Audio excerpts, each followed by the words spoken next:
The richest man in Chicago fired her in front of everyone, then followed her into the rain 20 minutes later.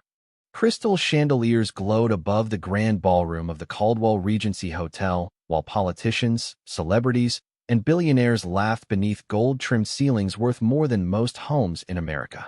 Naomi Brooks moved carefully between tables carrying a silver tray of champagne flutes, her black uniform perfectly pressed despite working a double shift that had already stretched past 11 hours.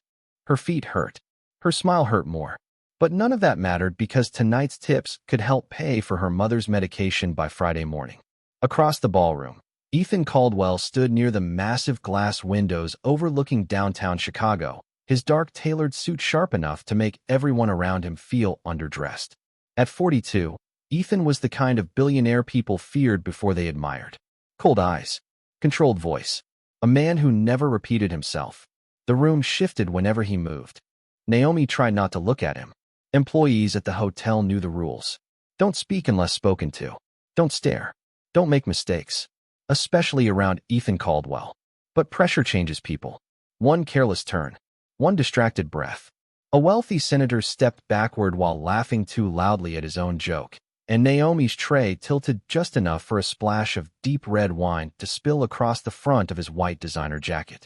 The laughter died instantly. Naomi froze. The senator cursed under his breath while nearby guests turned away with the kind of second-hand embarrassment reserved for people with power watching someone beneath them fail publicly. Naomi's stomach dropped. "I'm so sorry, sir," she whispered quickly, reaching for a napkin. Then came the sound that made the entire ballroom go silent. Ethan Caldwell setting down his whiskey glass. Slowly, calmly, dangerously, he walked toward her through the crowd while polished shoes echoed against marble floors. Naomi could barely breathe. Ethan looked at the stained jacket, then at her shaking hands. His face showed nothing. "You're fired," he said flatly. No yelling, no anger. Somehow that made it worse. Naomi felt hundreds of eyes on her as security approached from the back of the room. Humiliation burned through her chest. She nodded once, fighting tears, then turned and walked away beneath the glittering lights while conversations quietly restarted behind her like she had never existed at all. Outside, cold rain hammered the streets of Chicago while Naomi rushed toward the employee parking garage, her hands trembling as she searched inside her purse for her car keys. That was when her phone rang. One call, one voice, one sentence that drained every bit of color from her face. "Naomi," her elderly neighbor cried through the phone. "Something happened to your mother." 20 minutes later, the doors of Ethan Caldwell's private boardroom exploded open. The boardroom on the 42nd floor smelled like leather, whiskey, and money. Rain streaked across the giant windows behind Ethan Caldwell, while 12 executives stared in shock at the young waitress standing breathless in the doorway. Naomi could barely speak. Her curls were soaked from the storm outside, and water dripped onto the polished marble floor beneath her shaking hands. "Please," she gasped again. "My mother is in trouble." One irritated investor slammed his folder shut. "This is a private meeting." Another muttered something about security, but Ethan never looked away from Naomi's face. Something about the fear in her eyes hit him harder than it should have. Harder than a billion-dollar merger. Harder than the room full of powerful men waiting for his signature. Naomi swallowed painfully and held up her phone with trembling fingers. A voicemail was still playing through the speaker. Her elderly neighbor sounded terrified. "Naomi, they came asking for money again. Your mother tried explaining she needed more time. Please hurry." Then the message cut off suddenly. Ethan's jaw tightened. Across the table, his business partner Richard Cole leaned back in annoyance. "This is not our problem, Ethan." The room nodded quietly in agreement. Rich people had a talent for pretending suffering was inconvenient background noise. Naomi looked around desperately, realizing nobody there truly cared. Nobody except the man who had fired her less than 30 minutes earlier. "How much does she owe?" Ethan asked calmly. Naomi hesitated, embarrassed. $8,000. Several executives exchanged amused looks. $8,000 was less than the watches on their wrists. Ethan stared down at the rain-covered city below him. For a second, the room disappeared. He was 12 years old again, listening to his mother cry quietly behind a locked apartment door while strangers demanded money his family did not have. Feeling helpless, feeling small, feeling too late. Ethan blinked hard and returned to the present. Cancel the meeting, he said suddenly. The room erupted immediately. Ethan, absolutely not. The Dubai investors land in less than 2 hours. This deal is worth $400 million. But Ethan was already putting on his black overcoat. Then they can wait. Naomi stared at him in disbelief while he walked toward her. Up close, he did not look angry anymore. Just tired. Like someone carrying old ghosts nobody else could see. Where does your mother live? He asked. Naomi gave him the address quietly. One of the executives laughed under his breath after hearing the neighborhood name. You are seriously going there? Ethan stopped at the doorway without turning around. A long time ago, he said coldly. Nobody came when my mother needed help either. The room fell silent. And for the first time in years, Ethan Caldwell walked away from money. Rain hammered the black Escalade as it tore through downtown Chicago at nearly 70 miles per hour. Naomi sat frozen in the passenger seat, clutching her phone so tightly her knuckles turned pale beneath the flashing city lights. Every few seconds, she tried calling her mother again. Every call went straight to voicemail. Beside her, Ethan Caldwell stared silently through the windshield while the driver pushed through traffic with dangerous precision. The inside of the SUV smelled like expensive leather and stormwater. Naomi still could not believe this was happening. Less than an hour ago, she had been carrying champagne trays for wealthy strangers. Then she lost her job. Now she was riding beside one of the most powerful men in America while fear twisted through her chest like ice. You do not have to do this, Naomi whispered quietly without looking at him. Ethan did not answer immediately. His reflection moved across the dark glass beside them while red traffic lights painted shadows over his face. Yes, he finally said. I do. Naomi looked down at her soaked uniform. Most people would not. Ethan gave a faint smile without humor. Most people forgot what it feels like to be desperate. The city slowly changed outside the windows. Luxury towers disappeared. Bright restaurants became dark storefronts with flickering signs. The sidewalks looked emptier here.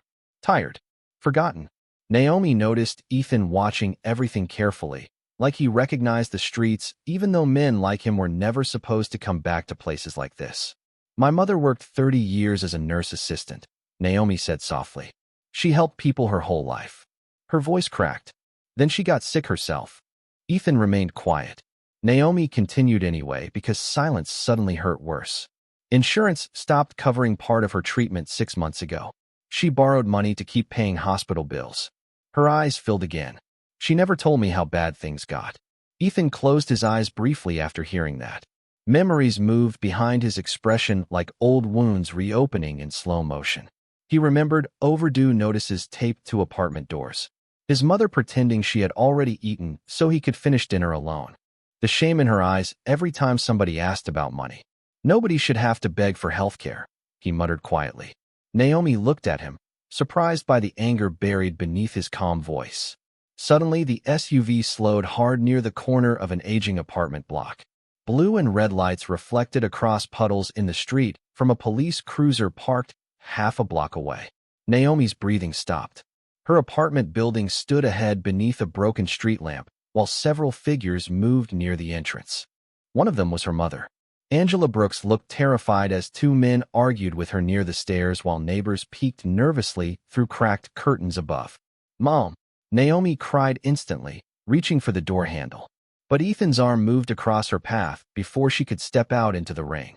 For the first time since leaving the hotel, real fear appeared in Ethan Caldwell's eyes. The rain fell harder the moment Ethan stepped out of the SUV. Water rolled down his black coat, while flashing police lights painted the street in cold shades of blue and red. Naomi pushed past him before he could stop her. Mom! She screamed again, running through puddles toward the apartment entrance. Angela Brooks stood beneath the broken street lamp, clutching her cardigan tightly around her shoulders, while 2 men towered over her beside the stairs. One held a folder thick with papers.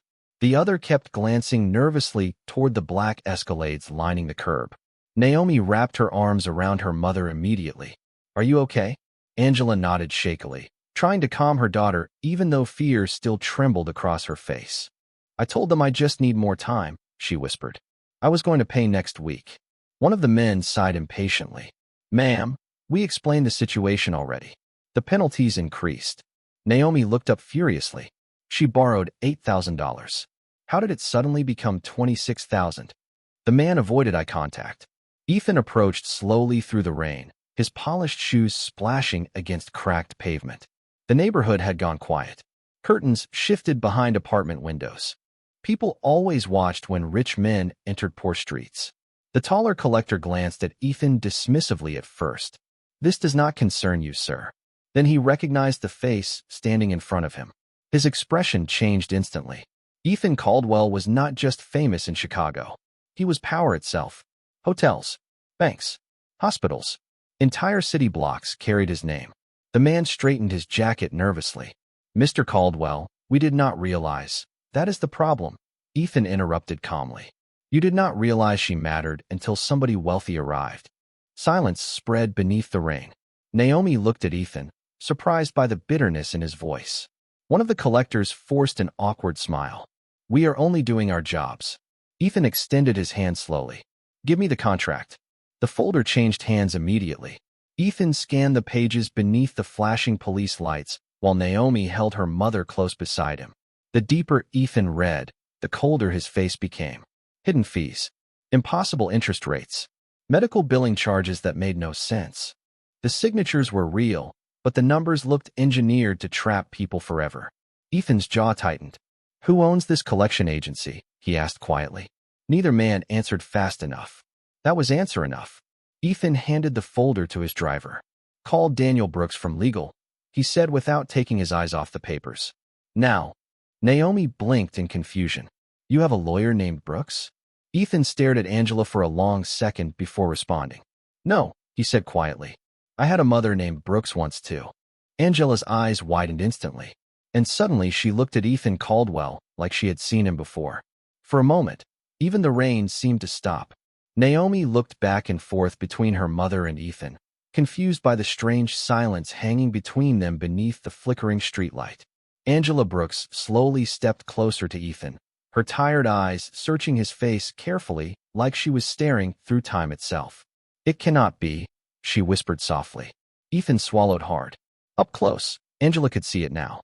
The same eyes, the same quiet sadness hidden beneath expensive suits and controlled expressions. "You are Daniel's boy," Angela said finally. Naomi frowned immediately. "Mom, what are you talking about?" Ethan looked away toward the rain-covered street. Nobody had called him that in over 20 years. Daniel Caldwell had been his father before the gambling debts, before the drinking, before everything fell apart. Angela gave a weak smile despite the exhaustion on her face. "I used to work with your mother at St. Mary's Hospital." Naomi stared at Ethan in shock. "You knew his family?" Angela nodded slowly. "Your mother was kind to everybody, Ethan." The words hit him harder than they should have. Ethan lowered his eyes for a second because kindness was not a word people used when talking about billionaires like him. Angela's voice softened even more. "After she passed away, I never saw you again." Ethan remained silent. Rainwater rolled down the side of his face while old memories clawed their way back into the open. Tiny apartment kitchens. Hospital hallways. His mother collapsing from exhaustion after double shifts. He spent years burying those memories beneath skyscrapers, business deals, and money powerful enough to erase entire neighborhoods. Yet somehow, standing in front of Angela Brooks dragged all of it back in seconds. Naomi looked completely lost now. "Wait, my mother knew your mother. She helped her," Ethan answered quietly before Angela could speak. "More than once." Angela smiled faintly. "Your mother used to bring you to the hospital cafeteria after school. You were always carrying books bigger than your arms." Ethan actually laughed under his breath for the first time that night. Small, brief, human. Naomi stared at him in disbelief because she had never imagined Ethan Caldwell capable of sounding anything except cold. Then Angela's expression changed suddenly. Fear returned to her eyes. "Ethan," she said carefully, "those men are not normal debt collectors." Ethan's face darkened immediately. "What do you mean?" Angela hesitated before answering. "A woman from the hospital gave them my information after my treatments stopped getting approved." Naomi froze. "What?" Angela looked ashamed. "Somebody inside the hospital has been sending sick patients to these loan companies." Ethan slowly turned toward the folder still resting inside his driver's hands. His entire expression sharpened. Because St. Mary's Hospital was no longer just any hospital in Chicago. 3 years earlier, Ethan Caldwell's corporation had purchased controlling ownership of it. Naomi felt the world tilt beneath her feet. The rain, the flashing police lights, the cold night air suddenly blurred together while one terrifying thought repeated inside her head. The hospital helping her mother was owned by Ethan Caldwell, the same man standing inches away from her now. Ethan took the folder back from his driver and flipped through the pages again, slower this time. Every line looked worse than before. Inflated treatment costs, predatory interest rates, referral signatures from hospital administrators tied directly to outside lenders. Somebody had built an entire business feeding off sick people who had nowhere else to go. Naomi stared at him carefully. "You did not know about this?" she asked quietly. Ethan looked up immediately. There was no anger in her voice. Somehow that felt worse. "No," he answered honestly. "But I should have." The confession hung heavily between them. Powerful men were trained to deny everything. Ethan Caldwell had just admitted failure without hesitation. Angela suddenly grabbed Naomi's hand tightly as dizziness crossed her face. Ethan reacted instantly. "Get her inside the vehicle," he ordered calmly. Within seconds, the SUV door opened, while one of Ethan's security guards brought blankets from the back seat. Naomi helped her mother inside, while Ethan remained standing in the rain, staring at the apartment building like he was looking at every bad decision he had made during the last decade. His phone buzzed. "Richard Cole." Ethan ignored it. Then it buzzed again, and again. Finally, he answered. "What?" Richard's voice exploded through the speaker immediately. "Where the hell are you?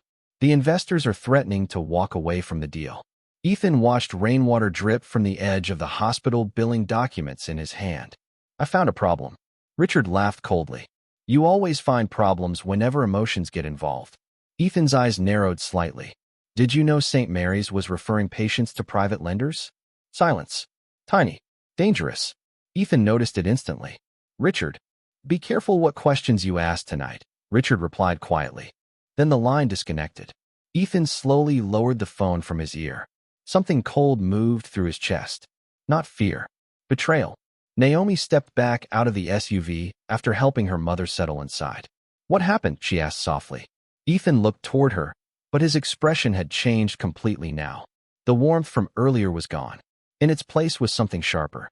Focused. Ruthless. "Your mother is not the only victim," he said quietly. Across the street, neighbors continued watching from dark apartment windows while police lights flashed through the storm. Ethan looked back down at the paperwork one final time before speaking again. "If this system is connected to my company," he said slowly, "then somebody inside my world built it." Naomi felt chills despite the blankets wrapped around her shoulders. Because for the first time that night, she realized Ethan Caldwell was no longer trying to protect his reputation. He was preparing for war against his own empire. 3 hours later, the top floor of Caldwell Global headquarters looked nothing like the polished empire Ethan once controlled with absolute confidence. The massive conference room glowed beneath cold white lights, while legal teams rushed between tables carrying stacks of contracts, medical reports, and financial records pulled directly from St. Mary's hospital servers. Naomi stood quietly near the windows, still wearing her soaked waitress uniform, because everything had happened too fast for real life to catch up. Down below, Chicago shimmered in the darkness like a city built on secrets. Ethan stood at the center of the room, while page after page exposed the nightmare hidden beneath his corporation. Thousands of patients flagged as financially vulnerable. Referral bonuses paid to hospital administrators. Loan companies targeting elderly cancer patients, single mothers, veterans, and low-income families already drowning in medical debt. Naomi watched Ethan's expression carefully as one of his attorneys slid another folder across the table. "This network generated nearly $90 million in 3 years," the attorney said quietly. Nobody in the room moved after hearing that number. Ethan stared at the documents without blinking. "Who signed approval?" he asked. The attorney hesitated. Most of the expansion agreements were authorized through Richard Cole's office. Ethan's silence became dangerous. Richard had been his closest business partner for 11 years. The man who helped build Caldwell Global from a luxury hotel company into a healthcare empire worth billions. Naomi suddenly understood why Ethan looked physically sick reading those reports. This was not just corruption. It was betrayal buried inside the foundation of everything he built. Another executive spoke nervously from across the room. Ethan, we need to think carefully before making this public. If this scandal reaches the media, the stock market could destroy us by morning. Ethan slowly lifted his eyes. Us. The room froze. The executive swallowed hard. Ethan stepped toward the giant windows overlooking the city. Do you know what I see when I look at Chicago tonight? Nobody answered. I see people praying they do not get sick because getting sick in this country can destroy an entire family. His voice stayed calm, but every word landed harder than shouting. And somehow my company became part of that machine. Naomi felt chills listening to him because for the first time, Ethan Caldwell did not sound like a billionaire. He sounded like a son remembering his mother. One of the board members finally spoke up carefully. If we shut down the hospital financing division tonight, we could lose almost $400 million. Ethan turned around slowly. Then we lose it. Several executives started protesting immediately. Shareholders will revolt. The board could remove you as chief executive officer. This could collapse the merger deal entirely. Ethan walked back to the table and closed the final folder with one hand. Then let it collapse. Silence crashed through the room again. Naomi stared at him in disbelief while thunder rolled outside the skyscraper windows. Because deep down, everybody there understood the truth now. Ethan Caldwell was about to destroy part of his own empire to save people he had spent years ignoring. By sunrise, every major news station in America carried Ethan Caldwell's face across television screens. Reporters crowded outside Caldwell Global headquarters while stock prices crashed in real time beneath giant red numbers flashing across financial networks. Inside the building, chaos spread through executive offices like fire. Phones rang nonstop. Investors threatened lawsuits. Board members demanded emergency meetings. But Ethan ignored all of it. He stood alone inside his private office watching the city wake beneath gray morning clouds while Naomi sat quietly near the doorway holding a paper cup of untouched coffee. Neither of them had slept. Across the desk, a television anchor spoke urgently about corruption inside St. Mary's Hospital and predatory medical lending tied to Caldwell Global. The footage showed elderly patients crying outside clinics, families describing impossible debt, mothers explaining how they skipped treatments because they could not afford another bill. Ethan stared at the screen without moving. Every story felt personal now. Every face reminded him of his own mother standing tired and ashamed beneath hospital lights years ago. Naomi finally broke the silence softly. You could still stop this. Ethan glanced toward her. What do you mean? You could blame Richard. She looked down at the coffee cup in her hands. People like you always survive because there is somebody lower to sacrifice. Ethan gave a hollow smile. That is exactly how all of this started. His office doors suddenly burst open. Richard Cole stormed inside, surrounded by attorneys, his expensive suit wrinkled for the first time in years. Have you lost your mind?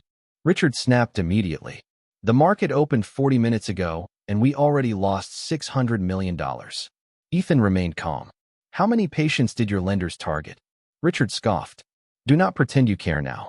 This company exists because we made hard decisions other men were too weak to make.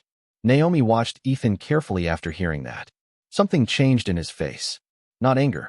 Clarity. Richard stepped closer, lowering his voice. Listen to me carefully. If you continue this investigation publicly, the board will remove you by tonight. Ethan slowly turned away from the windows. Then let them. Richard stared at him in disbelief. You would destroy your own empire over strangers? Ethan's eyes drifted briefly toward Naomi, sitting quietly near the door. They stopped being strangers the moment I remembered where I came from. Silence swallowed the office. Richard's expression hardened. You are making a mistake. Ethan picked up the stack of hospital files from his desk and handed them directly to federal investigators waiting outside the office entrance. No, he said quietly. I already made the mistake years ago when I stopped seeing people behind the numbers. Naomi felt tears sting her eyes unexpectedly because she realized something terrifying in that moment. Ethan Caldwell was not trying to save his company anymore. He was trying to save his soul. Then one of the investigators opened the top file and suddenly froze. Mr. Caldwell, he said carefully, there is another name connected to these hospital accounts. Ethan frowned slightly. Who? The investigator looked up slowly. Your father. The room went completely silent after the investigator spoke those two words. Your father. Ethan felt the air leave his lungs slowly while Naomi stared at him across the office, confused by the storm suddenly building behind his eyes. That is impossible, Ethan said quietly. His father had disappeared more than 20 years ago after drowning in gambling debt and shame. Officially, Daniel Caldwell died alone in Arizona. At least that was the story Ethan spent half his life believing. The investigator carefully opened another file from the stack. Daniel Caldwell created one of the original shell companies connected to the hospital lending network 12 years ago, he explained. The company changed names several times after that. Ethan looked down at the paperwork while old memories surfaced like ghosts refusing to stay buried. His father promising he would come back. His mother crying quietly at the kitchen table after another unpaid bill arrived. The constant feeling that money destroyed everything it touched. No, Ethan whispered again. But this time he was no longer trying to convince the room. He was trying to convince himself. Naomi slowly stood from her chair. You really did not know, she said softly. Ethan laughed bitterly under his breath. Apparently there are many things I did not know. Outside the office windows, reporters still crowded the streets below, while helicopters circled above Caldwell Tower like vultures waiting for collapse. Ethan had spent years building walls between himself and the pain he came from. Billion-dollar hotels, luxury towers, perfect suits, private jets. But none of it protected him from the truth standing in front of him now. His empire was built beside the same darkness that destroyed his own family. Angela Brooks arrived at the office shortly after noon wrapped in a borrowed coat from Naomi. The moment Ethan saw her step through the doorway, something inside him softened again. Angela walked slowly toward him carrying an old photograph in her hand. Your mother gave this to me before she died, she said gently. Ethan took the picture carefully. It showed a younger version of his mother standing inside St. Mary's Hospital cafeteria beside Angela. And next to them stood a thin teenage boy holding a stack of schoolbooks against his chest. Ethan himself. On the back of the photo, his mother had written one sentence in faded blue ink. Do not let pain turn you into the people who hurt us. Ethan closed his eyes tightly after reading it. Naomi watched him quietly from across the room because the most powerful man she had ever met suddenly looked heartbreakingly human. Ethan opened his eyes again and looked directly at the federal investigators. Release every document, he said firmly. Shut down every lender connected to my company. Create a relief fund for every patient affected. One attorney stepped forward nervously. Ethan, if you do this, there may be nothing left of Caldwell Global. Ethan folded the photograph carefully and placed it inside his coat pocket near his heart. Then he looked toward Naomi and Angela standing together beneath the office lights. Then maybe, he said quietly, it is time to build something better,